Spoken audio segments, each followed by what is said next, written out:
Okay, so we have another question, that is invalid tweets. So write a solution to find the IDs of the invalid tweets. The tweet is invalid if the number of characters used in the content of the tweet is strictly greater than 15.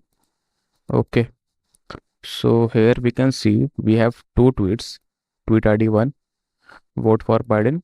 Tweet ID 2, let us make America great again.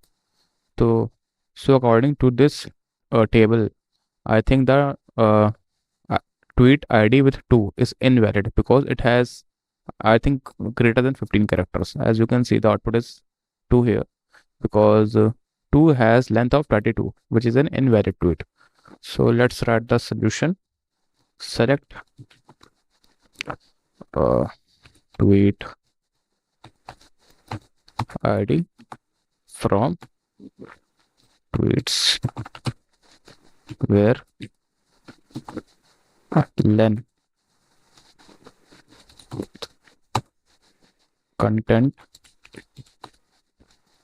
is 50 is equal to, okay, strictly greater than 15. Okay, so it should be strictly greater than 15.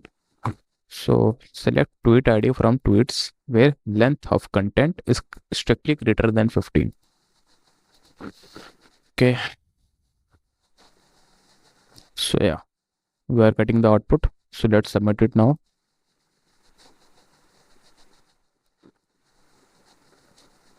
Yeah, it worked.